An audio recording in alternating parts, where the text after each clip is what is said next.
Steve, how good are you at recognising a song if I only give you the words of the chorus? Try me. Okay, here we go.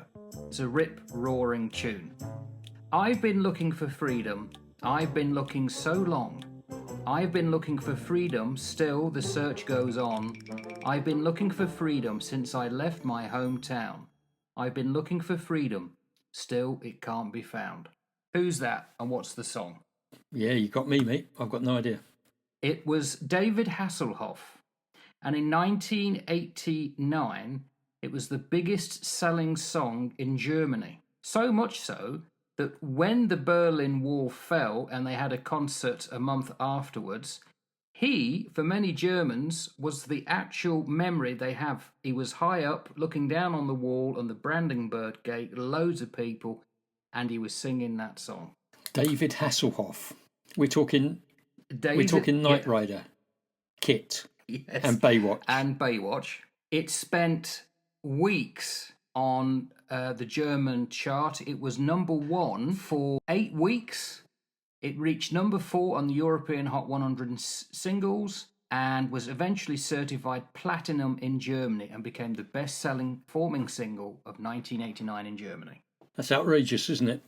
It's outrageous that Why? the Hoff could do that. He's still popular, but it says a lot about the time because it was freedom. So I thought, why don't we do an episode on the Berlin Wall? Finish your tea, there's no rush. Mate, you can see what my teacup says. Keep calm and drink tea. There we go. Keep calm and drink tea, which is what I'm sure that everybody on the eastern edge of the Berlin Wall was doing. Yes, that's right. In their trabbies. Yeah.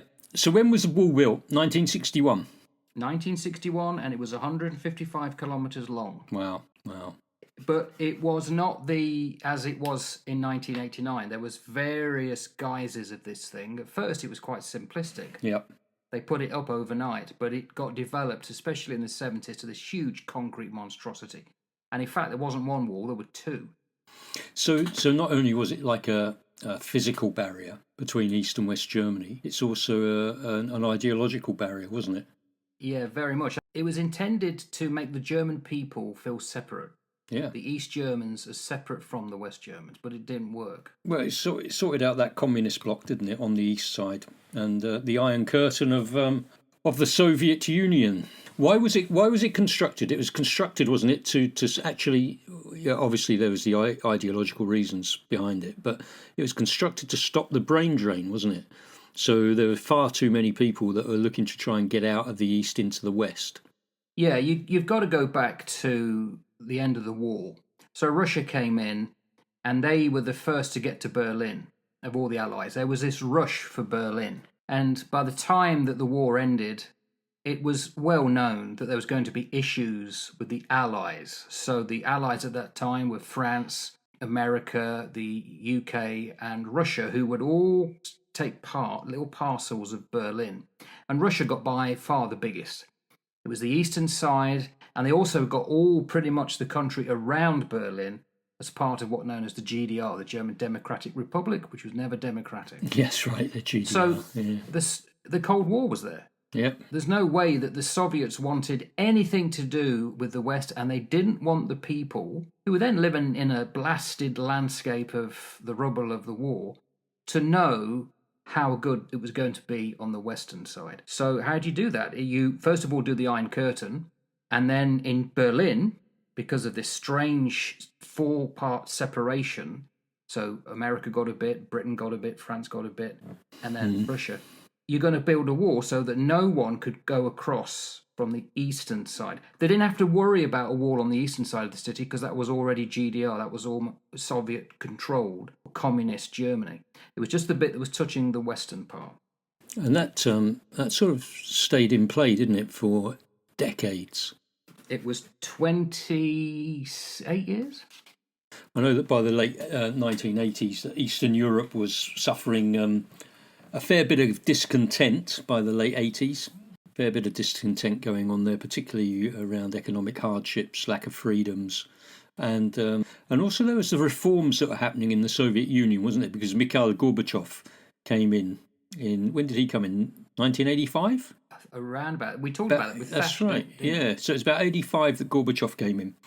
And then he brought those concepts, didn't he, of glasnost and perestroika, which I think are all pertinent really to this whole wall thing. Yeah, he certainly was very, instrumental, wasn't he, in terms of the reforms that reshaped the Soviet Union, and then his sort of contribution, I guess, into the end of that Cold War. Mr. President, tear down that wall. That's right. That was Reagan. Reagan, wasn't it? yeah. The problem is that they started because you'll know the word perestroika, is it? The Perestroika. Perestroika. What do they mean? Perestroika means restructuring. So it's restructuring in Russia, and glasnost, I think, it means openness. Yeah, openness. They had this strange system. So in the 1950s, everything wasn't going well in Eastern Europe, but they had what was known as the Hungarian uprising. So Hungary, Budapest, people began to revolt against the communist system. So they sent in the tanks, and what was beginning to be opened up to the West suddenly was closed down. They had something, I think, in the Prague Spring in Czechoslovakia is similar. So all the Soviet or Warsaw Pact countries, in fact, had closed their borders to each other. And certainly in Germany, in the East Germany, the smallest part of the German nation. So the German nation had been quite big. It was split into West Germany, which is the Western-facing and pro-Western country. And the capital was at Bonn, wasn't it? And East Germany was the smallest, but it had closed off everything. People in East Germany couldn't even go into Poland, and that was Soviet or whatever. But as you said, with perestroika and glasnost, suddenly, before the wall fell, they'd opened up the borders. And after, 20-odd years of being told that East Germany is a paradise for workers, they lost hundreds of thousands within almost a week.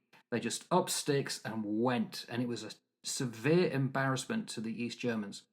And what was coming out was how bad life was in East Germany. Well, really, I mean, it was not very good, was it? Let's face it. It was not a good place to be living, and particularly at that era, particularly under the USSR, and the USSR was struggling itself. It was struggling to maintain the union, to keep all of those fragmented states together, and it was struggling to actually get a grips with its own economic and fiscal policies.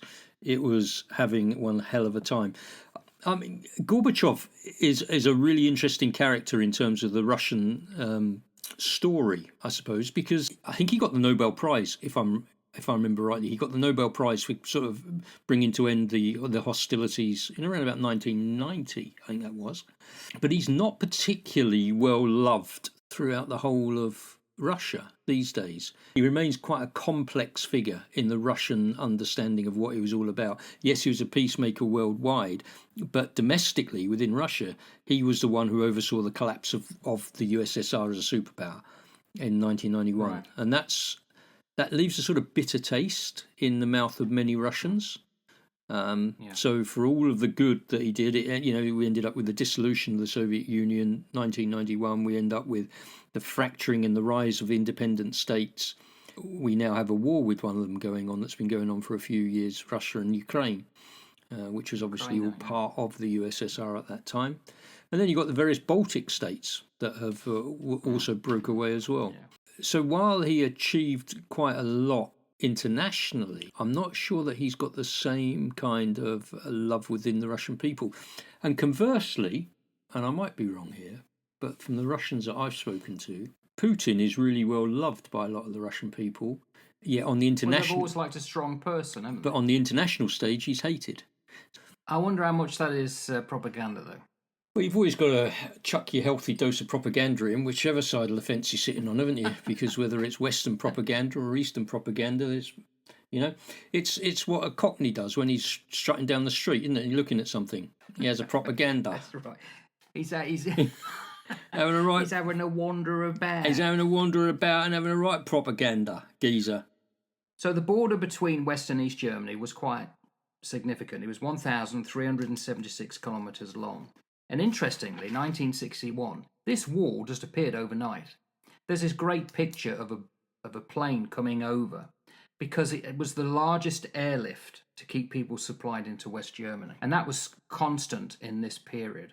Now, the cost alone to the West was really prohibitive because of the amount of planes that had to keep coming in. I think they were landed and taken off every minute at one point.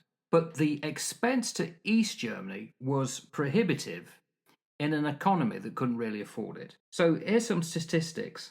There were something like 2 East German border guards per every 200 meters of the wall, which meant 12,000 border troops in Berlin. And they had this appalling thing called Operation Vermin, where with the border itself, not just in Berlin, nobody could get anywhere close to it. And if they felt that there was someone living in, say, a village next to the border with the West who may be a risk to run, they were repatriated farther inland, probably even into Russia. Something like, I don't know the numbers, but thousands were moved and never went back home. Either they died in exile or whatever.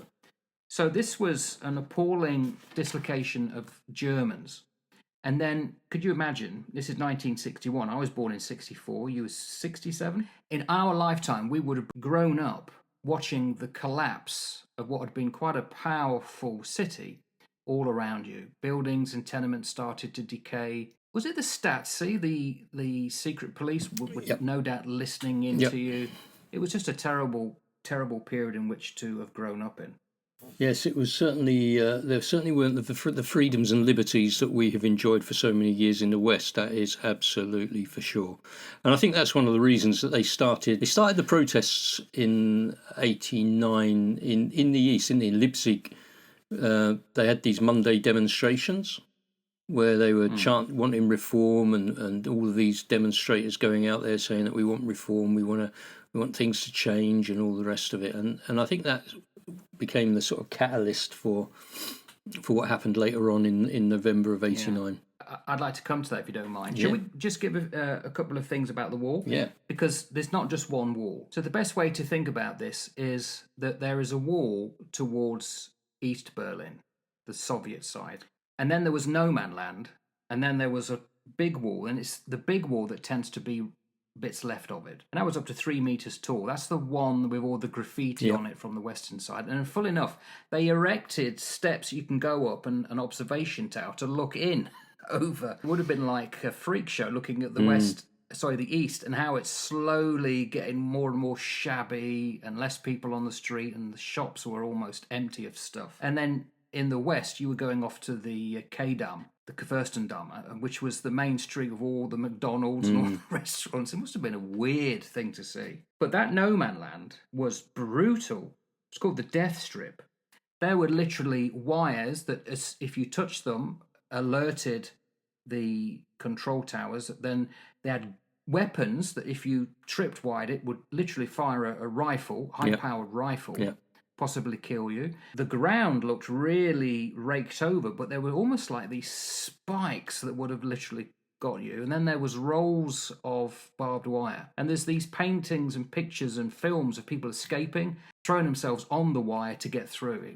I think it was 136 people died trying to get out of East Germany. 18 people per 1.3 kilometers died. You know, it's amazing what people will do when they're desperate to flee from a particular regime or a particular state setup. From my sort of interest, there was quite a lot of sort of espionage going on between the two sides as well. There was quite a lot of Cold War spy stuff, sort of John le Carré and Smiley's people sort of thing all going on there. It was very cloak and dagger, sir. Very cloak and dagger. There were some surreal films made about that, weren't they? And yes, what they used to do. Yeah. Because I mean, if you could get somebody in East Germany to come and work for the West, then that gave you a foot into the door of the whole communist East, the whole of the Soviet Union, and it was a potentially easy target because it was there right on the German doorstep, with allies all the way along it of the West, all looking to get some kind of leverage and some sort of insight into the communist regime. Conversely, it worked the other way, whereas the East would always be looking to honey trap some politician or some military individual. Still do. Oh yeah, the honey traps, mate, tried and tested. And there was a lot of that went on, a lot of that Cold War. Fascinating time. I don't think people today could grasp what it was like when we were growing and what we knew about the wall. I mean, even I, over time, have lost grasp of what it was like and how it was like a spider glaring at you. It was just this sullen animal that was there, brutal regime. And we almost couldn't, I think, get our heads around how potentially brutal it was. Well, it just became part and parcel of our everyday living. It was a bit like growing up under the threat of Irish terrorism all the time. You know, it became part and parcel of your day-to-day living. You would walk down the high street and you would know that you couldn't throw your rubbish anywhere because all of the rubbish bins had been taken away because the IRA would stick bombs in them.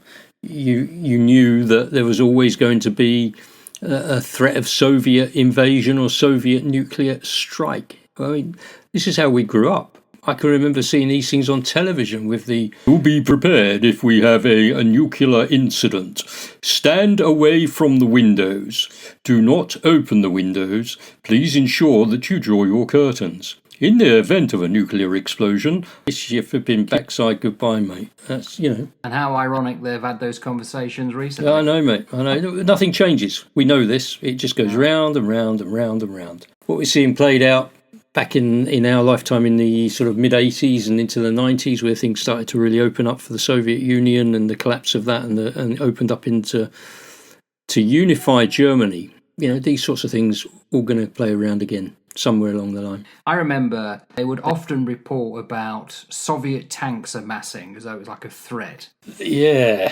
And that was quite common. And interesting thing about the wall, the East Germans built the bit that's now left, the one that faced directly to the west, in such a way that portions of it could collapse into the west by a tank.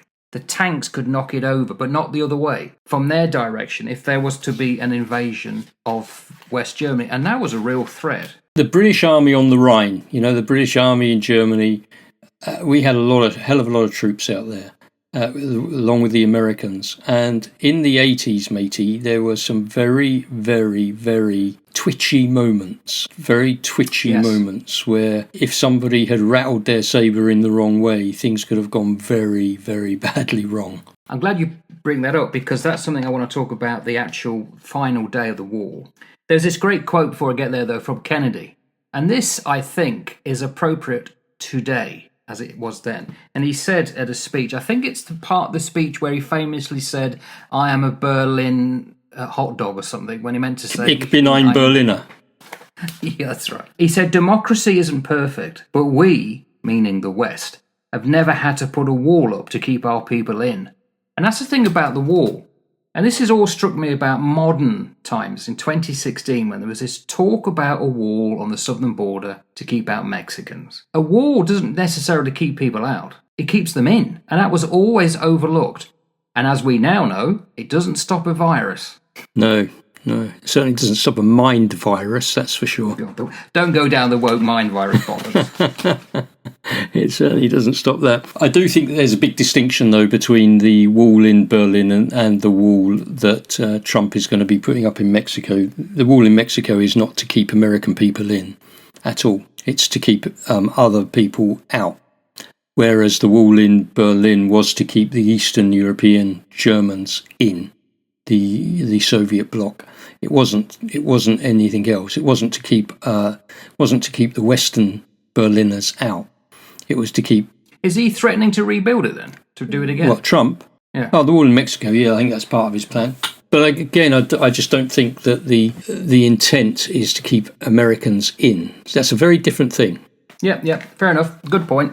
Interesting thing about the fall of the Berlin Wall, and eventually it did happen.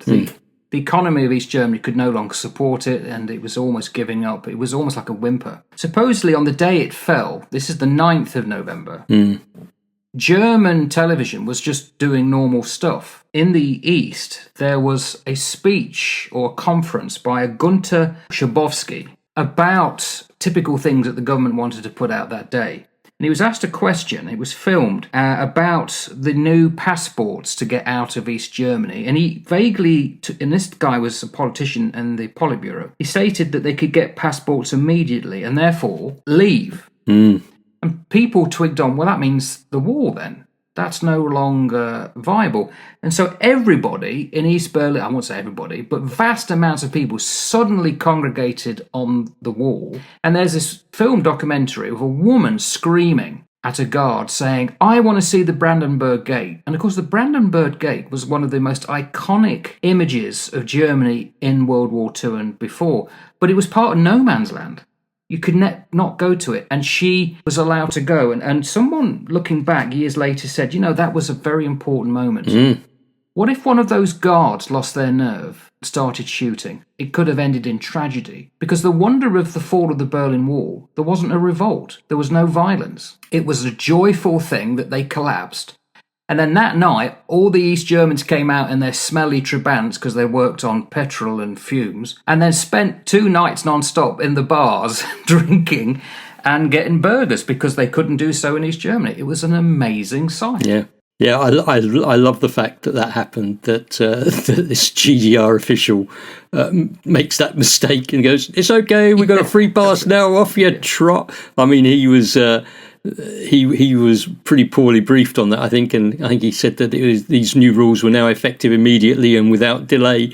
But the reality was, and I think this is what interests me, the reality was that there was going to be a sort of staggered rollout, and that means it would have taken a very bureaucratic process. And as we all know, dealing with bureaucrats, the process is always long, it's always delayed, it's always a problem.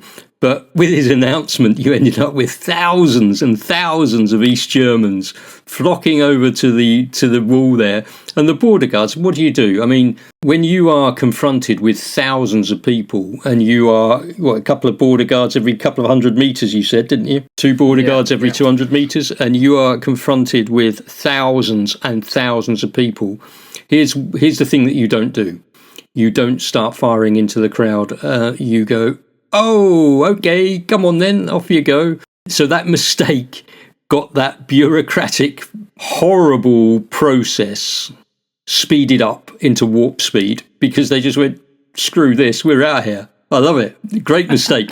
He got in trouble for that, didn't he? He got in trouble for that. I was going to say, what happened to him? Did it disappear? Yeah, I mean, he got quite a lot of criticism regarding that. But he was also later on, I think he was actually imprisoned.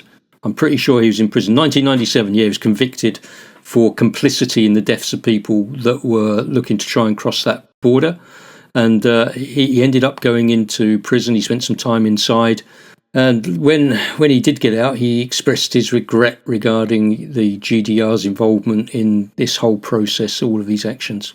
Died in 2015 at the age of 86. I think the GDR with the Stasi was the most listened into group of people ever. Yeah. There's a film about it, about people were paid to inform on others in their block and then tell what were they saying, and others were listening in. Every room was... It must be like that in North Korea.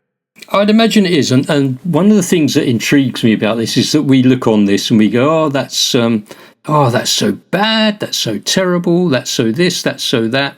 Yet, recently, in recent years, we have just worked through this pandemic where people were encouraged to dob other people in. And I can tell you from my work that there were many, many, many thousands of people dobbing their neighbours in. They're all small-minded. Multiple thousands of people. And I've sort of reflected on that over the years, thinking, gosh, if they would do that for this, how much more would they do for something else? But that's how tyrannies win. Doesn't take long. That's probably what intrigues me, is that it does not take long. Get that little maggot into people's heads and they'll start grassing each other up. I tell you how long it takes, Steve, because a woman was asked that question, or when she was looking back, a German reporter talking about the fall of the wall. And she said, when they came in their Trabants, everyone was cheering them for the first night. And then by about 2 o'clock in the morning, they reckon the bars were getting full. And suddenly, West Berlin started to smell of this Trabant exhaust and fumes. And at first, they loved it. The woman said, within a week, probably 3 to 4 days, there was this derision from the West when they looked at somebody from the East and said, oh yeah, look at their jeans, they're from the East. Oh, that person have a banana, they're from the East. Oh, plastic bags, because they didn't have plastic bags in East Germany. less than a week after the separation of families had been going on for 28 years or so. It's unbelievable. Yeah, it does not take long. The tightrope, and I think it is a tightrope that every society walks on, is very, very, very narrow between falling off into tyranny and one side of tyranny or the other. Doesn't matter whether you fall left or fall right. You fall into this horrible tyrannical area where people will grass each other up and do bad things. It doesn't take much at all. Sad. So with that in mind then, do you think, and I hadn't planned to ask this, but I'm going to ask it now, this is an historical event that we can study.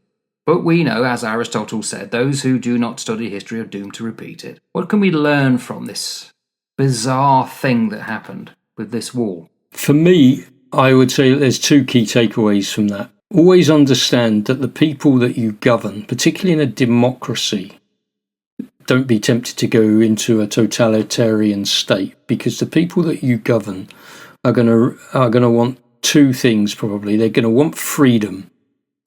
So they are going to want to be free. But they're also going to want to live in a society that is united.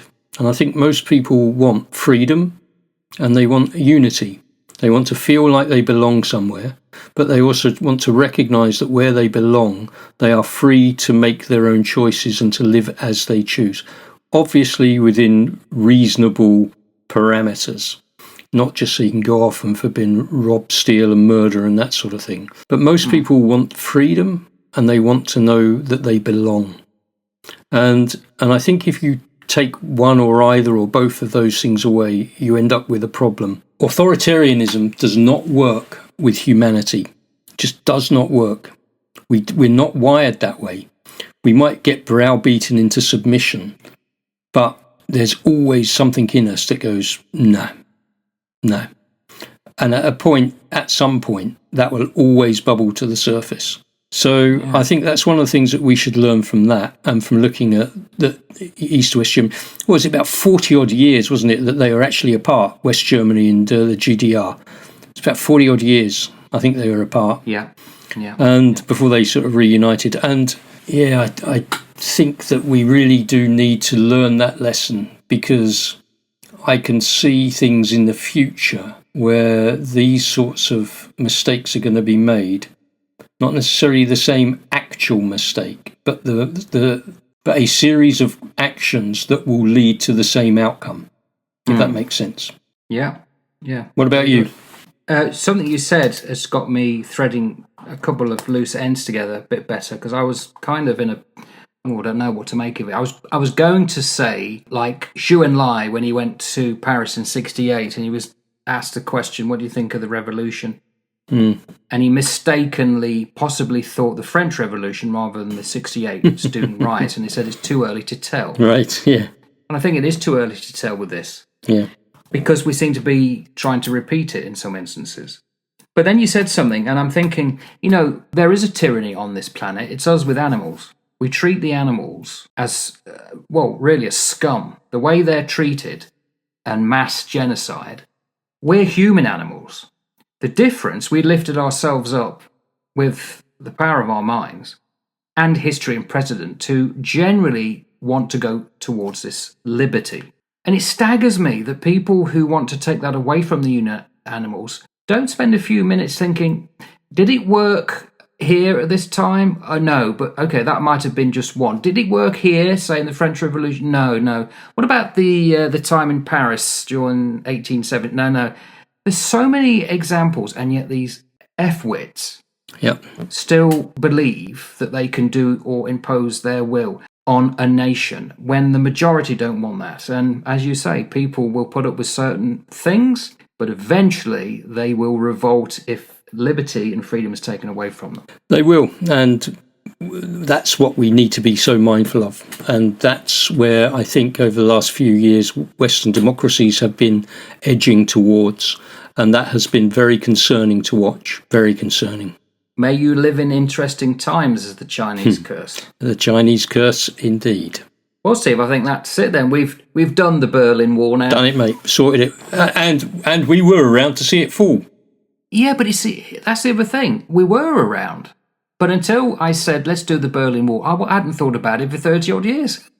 One of the things that one of my enduring memories about that is obviously when the wall fell, but it was the fallout from that later. And I can remember reading the paper down in the mess. And so it was the reunification of West and East Germany. And the paper was, are we seeing the rise of the Fourth Reich? And that was the question. Oh. And I thought to myself, that's an interesting thing. I remember reading that. Obviously, the Fourth Reich hasn't happened. But it was an interesting perspective back in the time. So not let's be joyous and celebrate the freedom of these poor blighters that have been stuck in the Soviet Union. Let's be concerned about whether this is the Fourth Reich rising. The other thing as well, and again, it's just come to my mind, we talked about this recently. The way that Germany's made up is that there are, is it Landsrat? I can never remember the name. They're a federated state. So we see Germany, but there are individual provinces, states, just as imagine, a bit like the United States. Right. One is, and I'm going to mispronounce this to anyone listening who knows German, I do apologise, it's Thuringia. If I'm correct, it may have been part of East Germany. They've just voted in a far-right government. And we see this in Austria, and it's like, oh, really? Didn't you not throw that off 30-odd years ago? And then didn't you throw that off? Well, you didn't. The wall threw it off, a similar government. Why are you going back down that route again? I don't know. Yep, that's right. It goes round and round and round. Yeah, ad infinitum ad nauseam. Indeedy. Right then, mate. Okay, Cobber. See you later. I'll catch you later. Look after yourself. Ta for now. Ta-ta, mate. Bye.